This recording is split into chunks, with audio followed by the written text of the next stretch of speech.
वाले कुछ सालों में। ठीक है, निरंजन पोद्दार जी, आपको क्या लगता है, आपका एनालिसिस क्या कहता है इस यात्रा के बारे में, इन तस्वीरों के बारे में? क्योंकि खासतौर पर जब इन तस्वीरों का जिक्र मीडिया से लेकर सोशल मीडिया पर दिख रहा है, तो क्या इन तस्वीरों का जो असर है वो ग्राउंड पर भी नजर आएगा? देखिए साबाज भाई, जो अभी कांग्रेस की भारत जोड़ो यात्रा चल रही है और इसके अंदर जिस तरीके से अभी कांग्रेस को जैसे समझ लीजिए प्रचार मिल रहा है, या यूं कहें कि कांग्रेस खबरों में है, तो निश्चित रूप से इसके लिए इनको थोड़ा बहुत लाभ जरूर मिलेगा। और वो उस लाभ के अंदर जो मैं ये मानता हूं कि जो मैक्सिमम लाभ है वो इनके आत्मविश्वास का है जी। अन्यथा मेरे हिसाब से राजनीतिक जो वोटों की बात है, तो मेरे को ऐसा नहीं लगता है कि इस भारत जोड़ो यात्रा से इनके वोटों में बहुत ज्यादा इजाफा हो जाएगा। उसका कारण यह है साबाज भाई, आप इस बात को समझिएगा कि एक समय हुआ करता था जब कांग्रेस की रीति नीति और इनकी जो स्पष्टता थी वो सबके सामने थी। इनको दक्षिणपंथी भी वोट देते थे, इनको वामपंथी भी वोट देते थे, इनको मध्यम मार्गी वोट देते थे, इनको अगड़े भी वोट, बिछड़े भी वोट, सारे लोग कांग्रेस को अपनी पार्टी समझते थे। लेकिन आज स्थिति क्या होगी? आज स्थिति उल्ट हो गई। जो अल्पसंख्यक है वो कांग्रेस से वैसे नाराज, बहुसंख्यक है वो ये कहते हैं कि ये अल्पसंख्यकों या तुष्टीकरण की राजनीति करते हैं, अगड़े कहते हैं कि ये इन्होंने जो है पिछड़ों को आगे बढ़ाया, पिछड़े कहते हैं कि इन्होंने हमें कुछ नहीं दिया। यानी कि कहने का तात्पर्य यह है साबाज भाई, आज कांग्रेस की नीति और रीति जो है, यानी कि मैं कहूं कि इनका जो वार रूम जिस तरीके की पॉलिसियां बनाता है, कहां से सोचता है, और उनके जो थिंक टैंक है मेरे को नहीं पता वो कहां से सोचते हैं और कहां से आते हैं। इसका कारण मैं एक चीज और बताना चाहता हूं। आज जो कांग्रेस कहती है कि हमें देश बचाना है और हमें भारत जोड़ना है, मैं इनकी बात 100% बात से सहमत हो सकता हूं। लेकिन साबाज भाई, आपको देश बचाने से पहले स्वयं अपनी पार्टी को पहले बचाना पड़ेगा। और पार्टी को केवल आप कमजोर होकर के, यानी कि एक शिथिल शरीर, कमजोर शरीर किसी की भी मदद नहीं कर सकता। इस चीज को भी आप समझिए।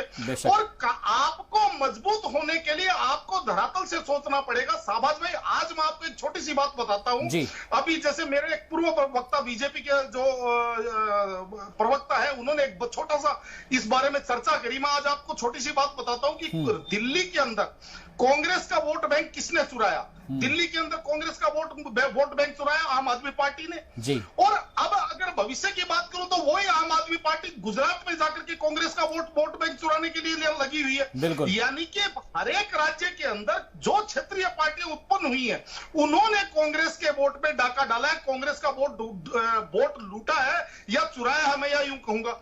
और आज कांग्रेस वोट छीनना किससे चाहती है? कांग्रेस वो वोट छीनना चाहती है भारतीय जनता पार्टी से। आप कितनी ही भारतीय जनता पार्टी के खिलाफ बयानबाजी कीजिए, उनके ऊपर कितना ही अटैक कीजिए, साबाज भाई, आप भारतीय जनता पार्टी के ज्यादा से ज्यादा 2 या 5% वोट आप खींच सकते हो। बाकी के आपको जिताओ वोट आपको तभी मिलेंगे जहां आपका वोट गुम हुआ है, जिसने आपके वोट की चोरी की है। अगर आप उसके ऊपर भी बराबर का अटैक करेंगे, यानी कि दिल्ली के अंदर अगर आप जितना भारतीय जनता पार्टी के ऊपर अटैक करते हैं, उतना ही आपको केजरीवाल पे भी अटैक करना पड़ेगा। यूपी के अंदर जितना भारतीय जनता पार्टी पे अटैक करते हैं, उतना ही आपको सपा बसपा पे भी अटैक करना पड़ेगा। लेकिन होता क्या है, जहां पे भी कांग्रेस कमजोर होती है, उस राज्य के अंदर वो गार्ड बोगी में आ जाती है, यानी कि इंजन बोगी से निकल करके और उसके पिछली सीट पे जाकर के बैठ जाती है। चाहे बिहार का उदाहरण ले लीजिए, झारखंड का उदाहरण ले लीजिए कि हेमंत सोरेन के पीछे बैठे हुए। तो इससे आप कैसे, मेरे को एक बात बताइए, राष्ट्रीय स्तर पे रिवाइव कर पाएंगे अगर आप अपने वोट बैंक, जहां आपका गुम हुआ वोट बैंक शहबाज भाई आपका गुम होता है दिल्ली में, और अगर उसको आप खोजने जाएंगे लंदन में, तो मेरे हिसाब से आपको वो वोट बैंक नहीं मिलेगा। तो कांग्रेस को इस दिशा में भी सोचना चाहिए कि कांग्रेस जो कमजोर हुआ है वो क्षेत्रीय पार्टियों की वजह से कमजोर हुआ, और कांग्रेस को पैरेलल रूप से क्षेत्रीय पार्टियों को भी साथ में लेकर के मतलब इनके ऊपर भी बराबर का हमला करके थोड़ा सा अपने आप को रिवाइव करना पड़ेगा, ताकि ये भारतीय जनता पार्टी के समकक्ष आकर के खड़े हो सके, ना कि केवल और केवल बयानबाजी करें। बिल्कुल, रत्नाकर जी, आप सुन रहे थे निरंजन पोद्दार जी को, बहुत अच्छा एनालिसिस उन्होंने किया है। और यही एक अच्छे एनालिस्ट की पहचान होती है कि जब कोई वो आपकी खामियों को भी बताएं कि आखिर इसके पीछे की वजह क्या है। मींस ये है कि आपको पानी यहां से निकालना है और आप खुदाई यहां पर कर रहे हैं, तो वो उससे थोड़ा सा आपको ही कष्ट ज्यादा होगा। सवाल यह है कि जिसने आपके वोट बैंक में सेंध लगाई है, आपको चोट वहां भी करनी होगी। ठीक है, आपकी पदयात्रा जरूर चल रही है और इस पदयात्रा से हो सकता है कि आपको एक बूस्टअप मिलेगा, कार्यकर्ताओं में उत्साह आएगा, रुझान आएगा, लोगों के अंदर जोश आएगा और पार्टी मजबूत होगी। लेकिन जो वोट बैंक के अंदर तब्दीली की बात यहां पर जैसे अभी कही है, वोट बैंक में तब्दीली तभी हो पाएगी जब आप उस पर्टिकुलर पार्टी के ऊपर अटैक करेंगे जो कि जिसने आपके वोट बैंक पर कब्जा किया है। मिसाल के तौर पर जो भी बात कर रहे थे कि चाहे वो दिल्ली की बात कर ली जाए, पंजाब की बात कर ली जाए और अब आने वाले वक्त के अंदर गुजरात को भी कहा जा रहा है। देखिए साहब, ठीक है निरंजन पोद्दार जी, जो बात अभी यहां पर जिक्र किया जा रहा है कि वोट बैंक को किसने सेंध लगाई है, ये बात तो निरंजन जी बीजेपी के ऊपर भी नाफिज हो जाती है। अगर आम आदमी पार्टी चाहे वो पंजाब में हो या दिल्ली में हो, दोनों ही वोट बैंक के ऊपर ने एक तरीके से सेंध लगाई है। ये बात सही है कि मतलब कि कांग्रेस की जो है सरकार थी, इसलिए उनके उसमें ज्यादा सेंध लगी है उनके वोट बैंक में, लेकिन बीजेपी की में भी सेंध लगी है। तो इसको हम किस तरह से जस्टिफाई करें कि आने वाले चुनाव के लिए जो स्ट्रैटेजी अगर तैयार की जाए कांग्रेस पार्टी के लिए, खासतौर पर गुजरात के लिए, तो उसको अंदर किस चीजों को जो है ध्यान में रखना जरूरी है? देखिए शाहबाज भाई, मेरी बात हो सकता है किसी को अप्रिय लगे, लेकिन मैं इस जो बात करूंगा तथ्यों के आधार पे करूंगा और एक एक तथ्य आपको समझ में आने वाले होंगे जी।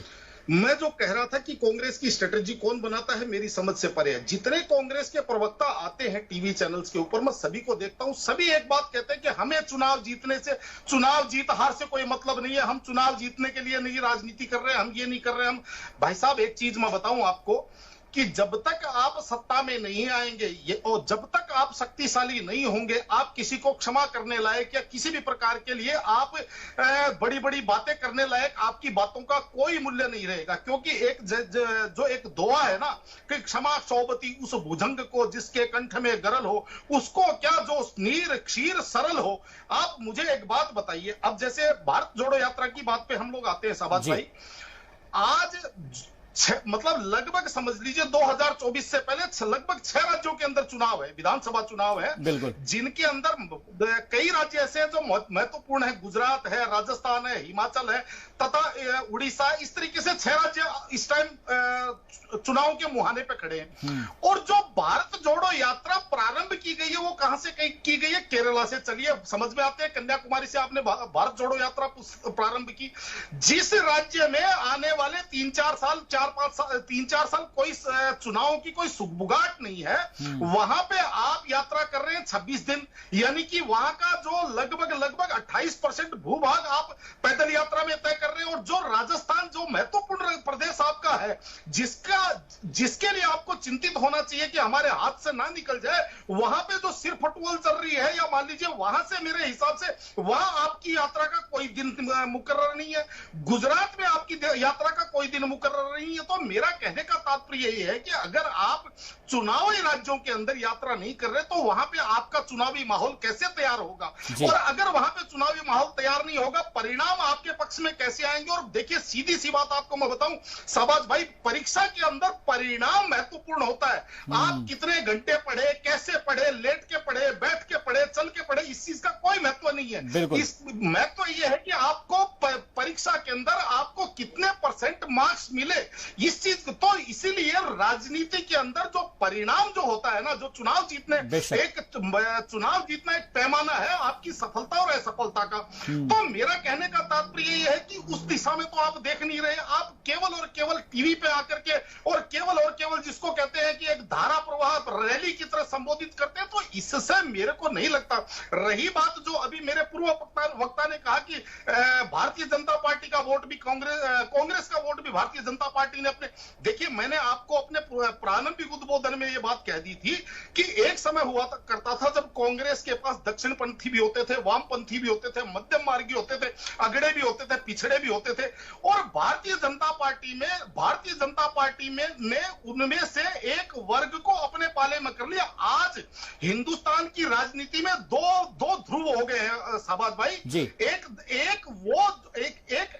प्रो मोदी और एक एंटी मोदी। चाहे आप मीडिया पर्सन्स में देख लीजिए, चाहे आप इंटेलेक्चुअल्स में देख लीजिए, चाहे आप लोगों में देख लीजिए, जो लोग प्रो मोदी है उनको मोदी जी का बुरा काम भी बुरा नहीं लगता, और जो एंटी मोदी है उनको मोदी जी का अच्छा काम भी अच्छा नहीं लगता। कहने का तात्पर्य यही है कि आपको जो एंटी मोदी वोट है उनके ऊपर मेरे हिसाब से आपको फोकस करना चाहिए, और वो एंटी मोदी वोट चाहे मुलायम सिंह या अखिलेश यादव की पार्टी को जाता हो, चाहे केजरीवाल की पार्टी को जाता हो, चाहे ममता बनर्जी की पार्टी को जाता हो, आपको उनको बराबर का अपना दुश्मन मानना पड़ेगा।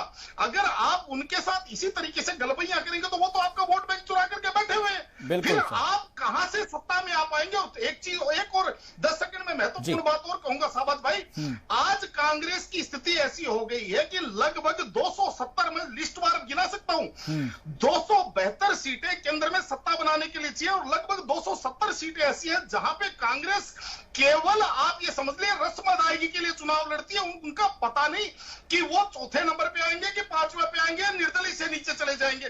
इनको ये चीज अभी तक समझ में नहीं आ रही है। केवल और केवल कहीं ना किसी राज्य में पिछलग्गू करके राजनीति करते हैं, और किसी राज्य के अंदर जहां इनका अभी तक का प्रभुत्व है उस प्रभुत्व को हाथ से फिसलते हुए देख करके भी, और यात्रा जो है वो केरल से कर रहे हैं। मेरे को तो ये राजनीति समझ में नहीं आई शाहबाज भाई। बाकी का तो देखो, हो सकता है मैं अल्प ज्ञानी आदमी हूं, ये ज्यादा ज्ञानी होंगे।